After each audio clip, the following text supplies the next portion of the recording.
Shri T പത്മനാഭൻ്റെ കഥയും പൊരുളും. അദ്ദേഹത്തിൻ്റെ പുസ്തകത്തിൽ ഇതുവരെ നാം വായിച്ചു തീർന്ന 4 അധ്യായങ്ങളും ഇതിനു മുമ്പുള്ള ഇപ്പോൾ വായിക്കാൻ പോകുന്നതിന് തൊട്ടു മുമ്പുള്ള ഭാഗങ്ങളും അഭിമുഖങ്ങളും അദ്ദേഹത്തിൻ്റെ ജീവിത സാഹചര്യങ്ങളും അദ്ദേഹം ഇതുവരെ കടന്നു വന്ന വഴികളുമൊക്കെയാണ് വിശദീകരിച്ചിരിക്കുന്നത്. ഇപ്പോൾ വായിക്കുന്നത് അദ്ദേഹത്തിൻ്റെ ചെറുകഥയാണ് പ്രകാശം പരത്തുന്ന ഒരു പെൺകുട്ടി എന്നുള്ളതാണ്. ഒരു ജീവിതത്തിൻ്റെ അവസാന ഘട്ടത്തിലേക്ക് കടന്നു പോകുന്ന, അല്ലെങ്കിൽ ആത്മഹത്യ ചെയ്യണം എന്ന് ചിന്തിച്ചിരുന്ന ഒരു മനുഷ്യനെ ജീവിതത്തിലേക്ക് കൈപിടിച്ച് ഉയർത്തിക്കൊണ്ട് വരുന്ന ഒരു സന്ദർഭത്തെ വളരെ മനോഹരമായി ഒരു ചെറുകഥാ രൂപത്തിൽ ഒരു പെൺകുട്ടിയുടെ ഇടപെടലിൻ്റെ ഭാഗമായി, അല്ലെങ്കിൽ പെൺകുട്ടി അദ്ദേഹത്തെ സ്വാധീനിച്ചത് എപ്രകാരമാണെന്നൊക്കെ വളരെ വിശദമായിട്ടാണ് ഈ പ്രകാശം പരത്തുന്ന ഒരു പെൺകുട്ടിയിൽ അദ്ദേഹം വിവരിച്ചിരിക്കുന്നത്. വളരെ മനോഹരമായ ഒരു ചെറുകഥയാണ്. ലോക ശ്രദ്ധയെ ആകർഷിച്ച ചെറുകഥയാണ്. വരിവരിയായി നിൽക്കുന്ന കാറ്റാടി മരങ്ങളിൽ ഒന്നിൻ്റെ ചുവട്ടിലാണ് ഞാനിരിക്കുന്നത്. എൻ്റെ മുൻപിൽ ഇടിഞ്ഞു പൊളിഞ്ഞ ഒരു കോട്ടയാണ്. കടലിലേക്ക് തള്ളി നിൽക്കുന്ന ഒരു പാറമേലാണ് കോട്ട. ആര് പണിതുവെന്നോ എപ്പോൾ പണിതുവെന്നോ ഒന്നും എനിക്ക് നിശ്ചയമില്ല. ഒരുപക്ഷെ ഈ ഭൂമി ഉണ്ടായ നാൾ മുതൽക്കേ കോട്ടയും ഇവിടെ ഉണ്ടായിരിക്കണം. എൻ്റെ ചെറുപ്പത്തിൽ എനിക്ക് അങ്ങനെ തോന്നിയിട്ടുണ്ട്. ഇന്നും അങ്ങനെ തോന്നുന്നു. ഓർമ്മ വെച്ച നാൾ മുതൽക്കേ ഞാൻ ചുറ്റിത്തിരിയാൻ തുടങ്ങിയിരിക്കുകയാണ്. അനുഭവങ്ങളുടെ വിഴുപ്പ് ഭാണ്ഡവും പേറി ജീവിതത്തിൻ്റെ ദുർഗമങ്ങളായ വഴികളിലൂടെ ഞാൻ സഞ്ചരിക്കുന്നു. പല നാടുകളും കണ്ടു, പലരുമായി ഇടപഴകി. പക്ഷേ അസ്വസ്ഥമായ എൻ്റെ മനസ്സിന് സമാധാനം ലഭിച്ചുവോ? ഇല്ല. എങ്കിലും ഈ പഴയ നഗരത്തിലേക്ക് തിരിച്ചു വരുമ്പോഴൊക്കെ എന്തെന്നില്ലാത്ത ഒരാശ്വാസം എനിക്ക് ലഭിക്കാറുണ്ട്. നൂറ്റാണ്ടുകൾക്ക് മുമ്പ് ഞാൻ വിട്ടുപിരിഞ്ഞ എൻ്റെ അമ്മയാണ് ഈ നഗരം. ഇവിടുത്തെ ഇടുങ്ങിയ തെരുവുകളും വലിയ മൈതാനവും അമ്പലവും പള്ളിയും എല്ലാറ്റിനും ഉപരിയായി ഈ ഇടിഞ്ഞു പൊളിഞ്ഞ കോട്ടയും എൻ്റെ സ്വന്തമാണെന്ന് എനിക്ക് തോന്നുന്നു. ഇവിടുത്തെ ഓരോ മണൽത്തരിയും എനിക്ക് വേണ്ടി സൃഷ്ടിക്കപ്പെട്ടതാണ്. ഇവിടെ വച്ചാണ് ഞാൻ 1 കൊല്ലം മുമ്പ് ഒരു പുതിയ മനുഷ്യനായതും. മറയാൻ പോകുന്ന സൂര്യൻ്റെ രശ്മികൾ കാറ്റാടിയുടെ തൂങ്ങിക്കിടക്കുന്ന ചില്ലകളിലൂടെ കടന്നു വരുമ്പോൾ ആളുകൾ കടൽക്കരയിൽ നിന്ന് മടങ്ങുകയായിരുന്നു. കുറച്ചുപേരേ ഉണ്ടായിരുന്നുള്ളൂ. ഉള്ളവരിലധികവും പ്രായം കൂടിയവരാണ് താനും. മഞ്ഞ് വീഴുന്നതിന് മുമ്പേ വീട്ടിലെത്തണമെന്ന നിർബന്ധത്തോടെയാണ് അവർ നടന്നിരുന്നത്. കഴുത്തിൽ മഫ്ലർ ചുറ്റിക്കെട്ടി വലിയ ചൂരൽ വടികൾ ചുഴറ്റിക്കൊണ്ട് അവർ എന്നെ കടന്നുപോയി. ചെറുപ്പക്കാർക്ക് ഒരു ബദ്ധപ്പാടും കണ്ടില്ല. കൈകോർത്തു പിടിച്ചും തോളോട് തോളുരുമിയും അവർ പതുക്കെ നടന്നകന്നപ്പോൾ എന്തുകൊണ്ട് ഇരുട്ട് വേഗം പരക്കുന്നില്ല എന്ന വിഷാദമേ അവർക്കുള്ളൂ എന്ന് എനിക്ക് തോന്നി. അവരാരും എന്നെ ശ്രദ്ധിച്ചില്ല. പക്ഷേ ഞാൻ അവരെ ശ്രദ്ധിച്ചു നോക്കുന്നുണ്ടായിരുന്നു. കുറേ മുമ്പായിരുന്നെങ്കിൽ ഞാൻ അവരെ നോക്കി അസൂയപ്പെട്ടേനെ. ഒരു നെടുവീർപ്പോടെ പറഞ്ഞുവെന്നും വരും, ആഹ്ലാദിക്കാൻ മാത്രം പിറന്ന ഭാഗ്യശാലികൾ. ആഹ്ലാദം. എനിക്ക് ചിരി വരുന്നു. കാരണമുണ്ട്. എനിക്കറിയാം അവരിൽ വലിയൊരു ഭാഗം ആഹ്ലാദിക്കാൻ കഴിയാത്തവരാണെന്ന്. കൃത്രിമമായി ഒരാവരണം എറിഞ്ഞുകൊണ്ട് അവർ എവിടേക്കോ ഒഴുകിപ്പോവുകയാണ്. ആത്മവഞ്ചനയുടെ ഏത് വൈതരണിയിലേക്കോ. ഒന്നിനോടും അവർ ബന്ധം സ്ഥാപിക്കുന്നില്ല. ഒന്നിനോടും ബന്ധം സ്ഥാപിക്കാൻ അവർക്ക് കഴിയുകയുമില്ല. മനുഷ്യൻ്റെ കെട്ടുപിണഞ്ഞു കിടക്കുന്ന ബന്ധങ്ങളെക്കുറിച്ച് ഞാൻ ആലോചിച്ചു. പണ്ടും പലപ്പോഴും അങ്ങനെ ആലോചിച്ചിട്ടുണ്ട്. എങ്കിലും അന്നൊന്നും അവ അഴിച്ചു നീക്കുവാൻ കഴിയുന്ന കുരുക്കുകളാണെന്ന് മനസ്സിലായിരുന്നില്ല. പക്ഷേ ഇന്നെനിക്ക് മനസ്സിലായോ? ഞാൻ സ്വയം ചോദിച്ചു. എൻ്റെ സ്വന്തം കുരുക്കുകൾ ഞാൻ അഴിച്ചു നീക്കി കഴിഞ്ഞുവോ? ഹൃദയത്തിലെ പഴയ മുറിവ് വീണ്ടും പൊട്ടി ചോര കിനിയുവാൻ തുടങ്ങി. എൻ്റെ മനസ്സ് അസ്വസ്ഥമാവുകയാണ്. അപ്പോഴാണ് ആ ശബ്ദം കേട്ടത്. ആരോ പൊട്ടിച്ചിരിക്കുന്നു. ഞാൻ തിരിഞ്ഞു നോക്കി. പ്രകാശം പരത്തുന്ന പെൺകുട്ടി. അവൾ അത്ഭുതപ്പെട്ടില്ല. അവളെ ഞാൻ എപ്പോഴും എവിടെയും പ്രതീക്ഷിക്കാറുണ്ട്. ഇരുട്ട് നിറഞ്ഞു കിടന്നിരുന്ന എൻ്റെ ജീവിതത്തിൽ ഒരു കൊള്ളിമീൻ പോലെ അവൾ പെട്ടെന്ന് മിന്നിമറയുകയാണ് ഉണ്ടായത്.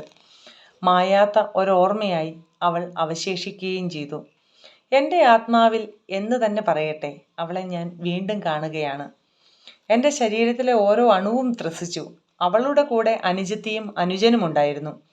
2 പേരെയും കൂട്ടി പൂഴി വിരിച്ച നടപ്പാതയിലൂടെ അവൾ നടന്നു വരികയാണ്. പാവാടയ്ക്ക് പുറമെ റെയിൻബോ ജോർജറ്റിൻ്റെ ഒരു ദാവണി കൂടി അവൾ ചുറ്റിയിരുന്നു. അവൾ അല്പം വലുതായിട്ടുണ്ട്. ആ പയ്യൻ ചരടിൽ കെട്ടിയ ഒരു തകര വിമാനം ഉറക്കെ കറക്കിക്കൊണ്ടിരിക്കുന്നു. എന്തോ പറഞ്ഞ് അവൾ ഉറക്കെ ചിരിച്ചു. വല്ല തമാശയുമായിരിക്കാം. അവരുടെ ലോകത്തിൽ തമാശയ്ക്ക് മാത്രമേ സ്ഥാനമുള്ളൂ. എൻ്റെ മുമ്പിലൂടെ കടന്നുപോയപ്പോൾ ഞാൻ അവളെ നല്ലപോലെ കണ്ടു. വിശുദ്ധിയുടെ കണ്ണാടിയായിരുന്നു ആ മുഖം. അതങ്ങനെ തന്നെ ആയിരിക്കുകയും ചെയ്യും. സന്ധ്യയുടെ നേരിയ വെളിച്ചത്തിൽ ആ മരച്ചുവട്ടിൽ ഒരു ശിലാപ്രതിമ പോലെ ഇരിക്കുന്ന എന്നെ കാണുമ്പോൾ അവൾ ഭയപ്പെട്ടു പോകുമെന്നാണ് ഞാൻ വിചാരിച്ചത്. എന്നെ അവൾ നോക്കുമെന്ന് എനിക്ക് നല്ല ഉറപ്പുണ്ടായിരുന്നു. പ്രത്യേകിച്ച് കാരണമൊന്നും ഉണ്ടായിട്ടല്ല. അവൾ എന്നെ നോക്കും, അത്ര തന്നെ. ഞാൻ കാത്തു നിൽക്കുകയായിരുന്നു. എൻ്റെ പ്രതീക്ഷ ശരിയായി. അവൾ എന്നെ നോക്കി. ഭയം കൊണ്ട് ചൂളിപ്പോകുന്നതിന് പകരം ആ കുട്ടി ഒന്ന് പുഞ്ചിരിച്ചു. അവൾ പേടിച്ചില്ല. എന്തിനാണ് പേടിക്കുന്നത്? സ്വതമേ മനോഹരമായ ആ മുഖം കൂടുതൽ മനോഹരമായി തോന്നി. എന്തുകൊണ്ടോ എൻ്റെ കണ്ണിൽ വെള്ളം നിറഞ്ഞു. അവൾക്കെന്നെ മനസ്സിലായോ എന്തോ? കണ്ണിൽ നിന്ന് മറയുന്നത് വരെ ഞാൻ അവളെ തന്നെ നോക്കി നിന്നു. കാറ്റാടിയുടെ ചില്ലകളുടെ ഇടയിലൂടെ ചൂളം വിളിക്കുന്ന കാറ്റും കോട്ടയുടെ പാറക്കെട്ടിൽ വന്നടിക്കുന്ന തിരയും ആ പെൺകുട്ടിയുടെ പൊട്ടിച്ചിരി ആവർത്തിക്കുകയാണെന്ന് എനിക്ക് തോന്നി. അന്തിച്ചുവപ്പ് പൂർണ്ണമായി മായുകയും ആകാശത്തിൻ്റെ കോണിൽ ഏതാനും നക്ഷത്രങ്ങൾ തെളിയുകയും ചെയ്തു. ഞാൻ അവിടെ നിന്ന് എഴുന്നേറ്റില്ല. മഞ്ഞണിഞ്ഞ പർവ്വതത്തിൻ്റെ ചെരുവിൽ ധ്യാനലീനനായിരിക്കുന്ന ഒരു യോഗിയെപ്പോലെ ഞാൻ മരച്ചുവട്ടിലിരുന്നു. ഈറൻ പിടിച്ച അന്തരീക്ഷം, ഇരുട്ട്, എങ്ങും വിങ്ങി നിൽക്കുന്ന മൂകത. കടൽ പോലും തെല്ലടങ്ങിയിരിക്കുകയാണ്. ആ പെൺകുട്ടിയെ ആദ്യമായി കണ്ടുമുട്ടിയ ദിവസം ഞാൻ ഓർത്തു. നിഗൂഢമായ ഒരു ഉദ്ദേശം ഹൃദയത്തിൽ ഒളിപ്പിച്ചു വെച്ചുകൊണ്ട് ഇവിടുത്തെ തെരുവുകളിലൂടെ ഞാൻ അലയുകയായിരുന്നു. എന്നെ സ്നേഹിച്ചിരുന്ന ഏതാനും ചിലരെ രാവിലെ തന്നെ ചെന്ന് കണ്ടു. ഒരു തരത്തിലുള്ള മുന്നറിയിപ്പും ഉണ്ടായിരുന്നില്ല. എൻ്റെ പെരുമാറ്റം അവരെ അമ്പരിപ്പിച്ചു എന്ന് തോന്നുന്നു. അവർ ചോദിച്ചപ്പോൾ ഞാൻ പറഞ്ഞു, വെറുതെ കണ്ടുപോകാൻ വന്നതാണ്. ഒരുപക്ഷെ അടുത്തൊന്നും ഇങ്ങോട്ട് വരാൻ തരപ്പെട്ടു എന്ന് വരില്ല. എൻ്റെ ശബ്ദം അപ്പോൾ ഇടറിയിരിക്കണം. എങ്കിലും ഞാൻ പറഞ്ഞത് അവർ വിശ്വസിച്ചു. ഒരിടത്തും സ്ഥിരമായി നിൽക്കുന്നവനല്ല ഞാനെന്ന് അവർക്കറിയാം. നടന്ന വഴിയിലൂടെ വീണ്ടും നടന്നു.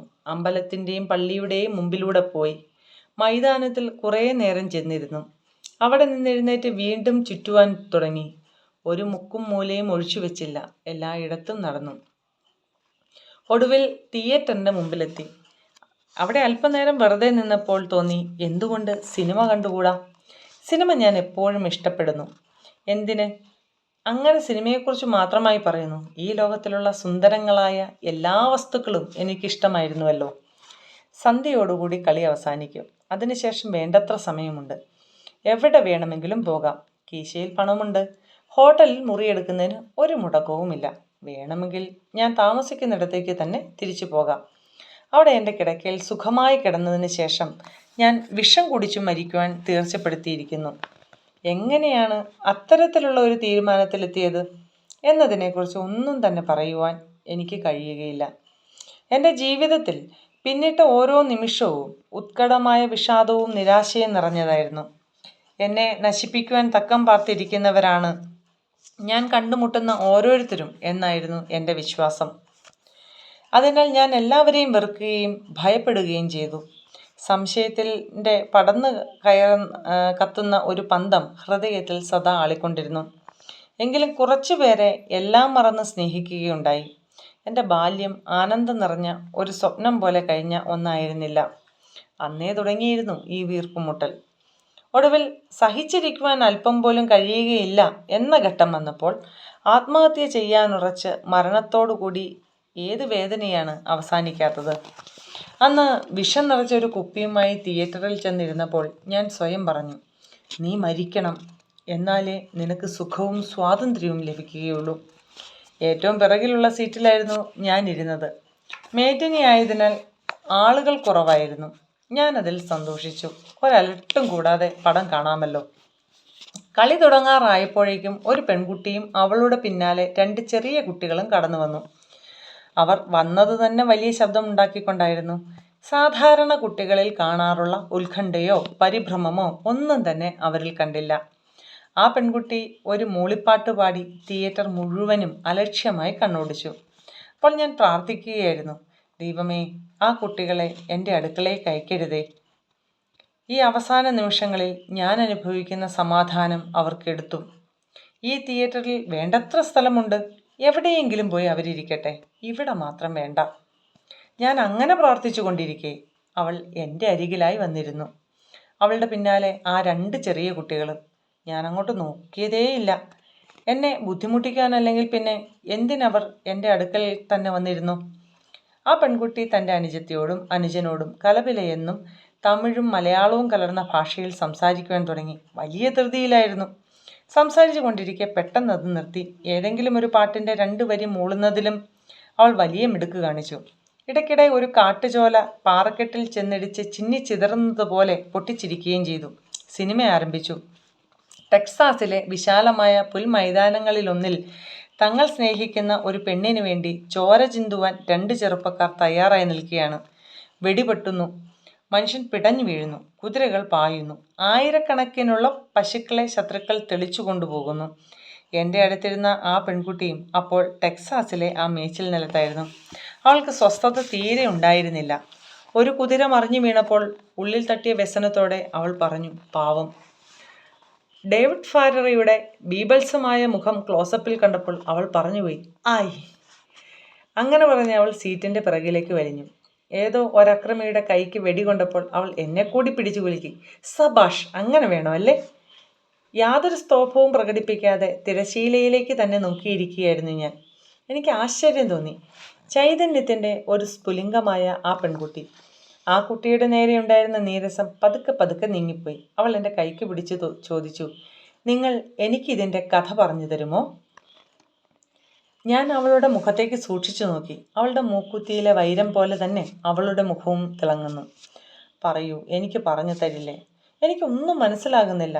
ഞാൻ ഇക്കൊല്ലം 6ാം ക്ലാസ്സിലല്ലേ ആയിട്ടുള്ളൂ. അപ്പോൾ എനിക്കുണ്ടായ സന്തോഷം. ആദ്യമായാണ് ഒരു കുട്ടി എന്നോട് അത്ര സ്നേഹത്തോടും സ്വാതന്ത്ര്യത്തോടും കൂടി ഒരു കാര്യം ആവശ്യപ്പെടുന്നത്. ഞാനിട്ടിരുന്ന കുപ്പായം വില കുറഞ്ഞതും കീറിയതുമായിരുന്നു. ഞാൻ മുടി ചീകിയിട്ടില്ല, ഷേവ് ചെയ്തിട്ടില്ല. എന്നിട്ടും ഒരു ഇംഗ്ലീഷ് സിനിമയുടെ കഥ പറഞ്ഞു കൊടുക്കുവാനുള്ള കഴിവ് എനിക്കുണ്ടെന്ന് ആ പെൺകുട്ടിക്ക് തോന്നിയല്ലോ. ഒരിക്കൽ അമ്മയുടെ കൂടെ ആശുപത്രിയിൽ പോയപ്പോൾ ഒരു നേഴ്സ് ചോദിച്ച് ഞാൻ ഓർത്തു, മകനാണ് അല്ലേ? അമ്മ പറഞ്ഞു, അതെ. ബീഡിപ്പണിയായിരിക്കും അല്ലേ? അമ്മയ്ക്ക് എന്തെങ്കിലും പറയാൻ കഴിയുന്നതിന് മുമ്പ് ഞാൻ പറഞ്ഞു, അതെ. പക്ഷെ ആ നേഴ്സ് പ്രായം ചെന്നവളായിരുന്നു. എൻ്റെ അരികിൽ എൻ്റെ കഴിവിൽ വിശ്വാസമർപ്പിച്ചുകൊണ്ട് ഒരു കൊച്ചു പെൺകുട്ടിയാണ്. എന്നും സൂര്യപ്രകാശവും പനിനീർപ്പൂക്കളുമുള്ള ഒരു ലോകത്തിലാണ് അവൾ ജീവിക്കുന്നത്. അവിടെ ഇരുട്ടുമൂടി മുള്ളു നിറഞ്ഞു കിടക്കുന്ന മൂലകളേയില്ല. ഞാൻ അവൾക്ക് കഥ പറഞ്ഞു കൊടുത്തു.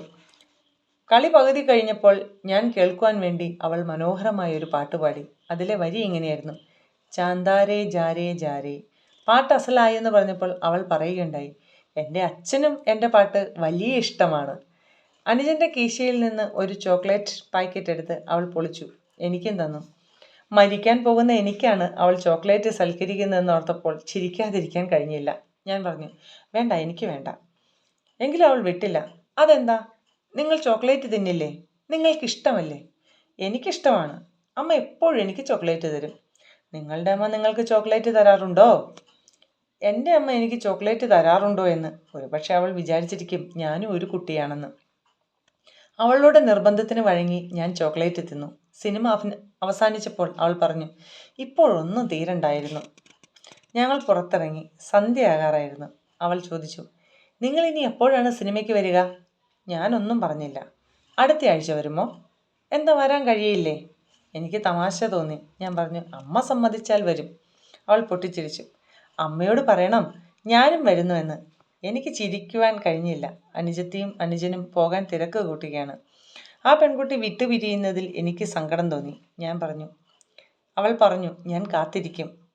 ഞാൻ വെറുതെ മൂളി, ഓ ചിരിയോ, ഗുഡ് ബൈ. ആ കുട്ടികളെയും കൂട്ടി അവൾ പോയി. ഞാൻ അവളെ തന്നെ നോക്കി നിന്നു. അവൾ വളർന്നു വലുതാകുന്നതും വിവാഹിതയാകുന്നതും ഞാൻ കണ്ടു. എൻ്റെ ഹൃദയം വേദനിച്ചു. ഞാൻ ഏകാഗിയാണ്, ഞാൻ ദുഃഖിതനാണ്. പക്ഷേ അടുത്ത നിമിഷം തന്നെ ഞാൻ ഓർമ്മിച്ചു, ആ കുട്ടി സ്വയം സന്തോഷിക്കുകയും മറ്റുള്ളവർ സന്തോഷിക്കണമെന്ന് ആഗ്രഹിക്കുകയും ചെയ്യുന്നവളാണ്. ഞാൻ തനിച്ച് വീട്ടിലേക്ക് നടന്നു. ഒരു ഇരുട്ടറയിൽ ഏറെ നേരം ശ്വാസം മുട്ടിക്കിടന്നതിന് ശേഷം തുറന്ന ഒരു മൈതാനത്തിലേക്ക് നടന്നു. മൈതാനത്തിലേക്ക് കടന്നു ചെന്ന പോലൊരു അനുഭവം. മനസ്സിൽ ഞാൻ അറിയാതെ തന്നെ ഒരു പരിവർത്തനം നടക്കുകയായിരുന്നു. അന്നു രാത്രി ഞാൻ വിഷം കുടിച്ചു മരിച്ചില്ല. അതിനുശേഷം 1 കൊല്ലം കഴിഞ്ഞിരിക്കുന്നു. ഞാൻ വീണ്ടും പഴയ പോലെ ഒരിടത്തും സ്ഥിരമായി നിൽക്കാതെ കഴിഞ്ഞുകൂടുകയാണ്. ഇപ്പോൾ മറ്റുള്ളവർ എന്താണ് എന്നെപ്പറ്റി പറയുന്നതെന്നറിയാൻ ഞാൻ ആഗ്രഹിക്കാറില്ല. എന്ത് വേണമെങ്കിലും പറയാം, ഒരാക്ഷേപവുമില്ല. കഴിഞ്ഞതൊക്കെ ഒരു പുക പോലെ കാണുവാൻ മാത്രമേ കഴിയുന്നുള്ളൂ. അതിൽ യുക്തിക്ക് യാതൊരു സ്ഥാനവുമില്ല. ഒരു സമാധാനമേ ഉള്ളൂ.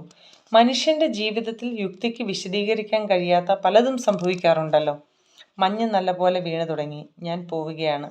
പ്രകാശം പരത്തുന്ന ആ പെൺകുട്ടിയെ വീണ്ടും കണ്ടുമുട്ടാതിരിക്കില്ല. ഒരുപക്ഷെ 400 500 കൊല്ലങ്ങൾക്ക് ശേഷമായിരിക്കാം. ഞാനടക്കമുള്ള എല്ലാ മനുഷ്യരും വഴിത്തിരിവിൽ സംശയിച്ച് നിൽക്കുകയായിരിക്കും. അപ്പോഴാണ്, നീ പോയി കളയരുതേ.